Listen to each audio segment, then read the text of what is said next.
They didn't list my beach house. They didn't foreclose it. They sold it to strangers while I was away working. I pulled into my own driveway to find new locks on the door, a sold sign in my yard, and the HOA president standing on my deck like she owned the Atlantic. And what she didn't know, what none of them knew, was that the document hanging inside that house was about to make this the most expensive mistake any of them had ever made. My name is Daniel Mercer.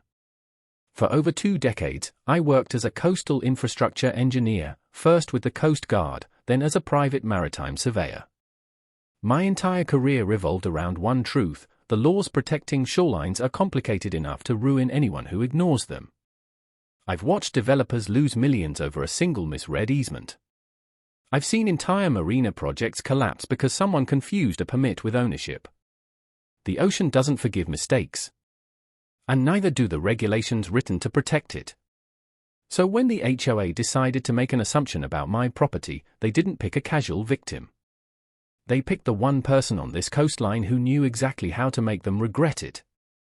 My grandfather built that beach house in 1968, back when this stretch of Barrier Island was nothing but sand, marsh grass, and stubborn fishermen. No vacation rentals. No lobster roll cafes charging $20 a plate. Just 30 or so wood frame houses raised on pilings, built by people who understood that storms don't negotiate. He built it himself over 2 years. Thick cedar siding that resisted salt rot.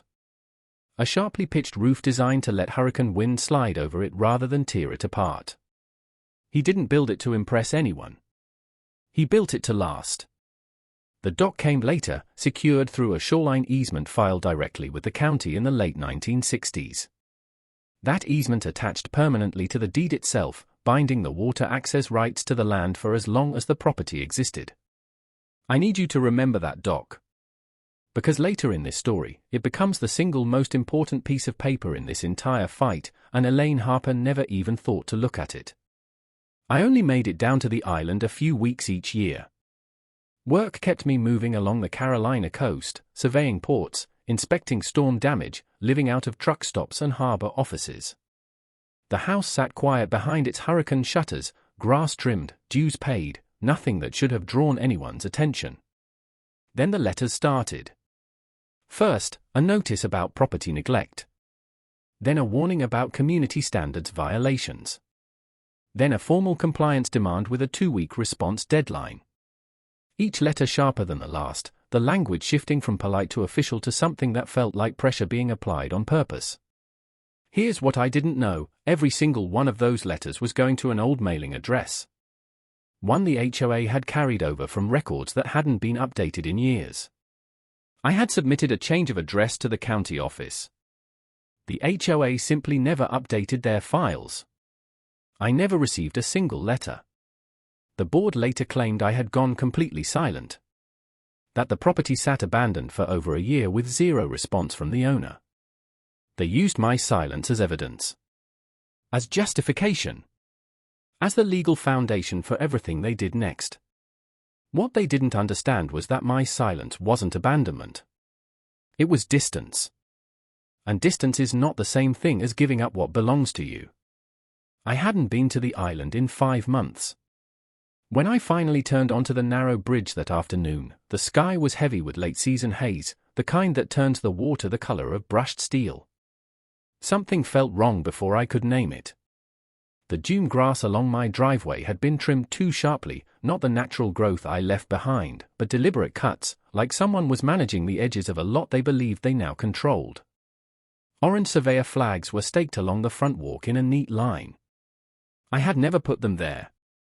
I slowed the truck. An unfamiliar SUV sat in my driveway. Not parked awkwardly. Parked like it belonged there.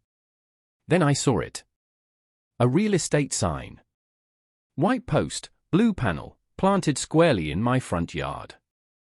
Not for sale. Sold. I stepped out of the truck. 2 contractors were at my front door, changing the locks with the comfortable pace of men who believed they were supposed to be there. On my deck, Elaine Harper, the HOA board president, stood holding a clipboard, speaking quietly to a couple I had never seen in my life. She was walking them through the layout. gesturing toward the marsh view, pointing out the dock, showing them around my house like it was already theirs. I walked straight toward her. Elaine saw me coming and didn't flinch. She introduced me to the buyers with a tight smile and explained, calmly, almost rehearsed, that the property had been classified as abandoned after 12 months of non-response to HOA compliance notices. She said the board had exercised its authority under the community bylaws to recover and resell the property to cover accumulated fines and administrative costs. Then she pointed to my boat tied at the dock and mentioned it would be removed by end of day. The buyers looked confused. The contractors had stopped working. I looked at Elaine and asked her one question. Did anyone pull the county deed before you listed this property? She said their legal counsel had reviewed everything thoroughly. I nodded slowly. Then their counsel missed something. Because that dock behind this house isn't just a dock. It's attached to a federal shoreline easement recorded to this deed since 1968. Which means the coastal boundary this property sits inside, the HOA has zero legal authority to touch it. Not to fine it. Not to recover it. And certainly not to sell it. The clipboard stopped moving. The couple looked at each other. One of the contractors quietly set down his drill. Elaine said nothing.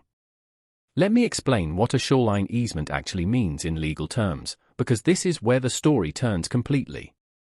When a coastal access right is recorded directly onto a property deed, not as a separate agreement, not as a permit that expires, but onto the deed itself, it places the entire parcel within a protected boundary. That boundary overrides later community restrictions. It supersedes HOA bylaws. It answers to state and federal coastal management authority, not to a neighborhood board that formed 30 years after the easement was filed. My grandfather's 1968 filing predated the HOA's existence by nearly 3 decades.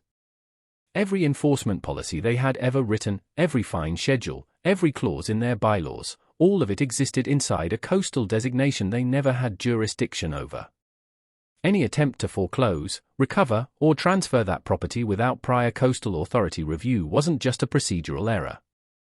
It was a regulatory violation with personal liability exposure for every single board member who voted for it. I had a maritime law attorney on the phone before I reached the end of my driveway. And that phone call set off a chain of events the HOA's legal counsel definitely never saw coming. Within 48 hours, my attorney had filed an emergency injunction halting the property transfer. The buyers, through absolutely no fault of their own, were formally notified that the sale was under legal dispute and the title transfer was void pending court review. Then came the regulatory side.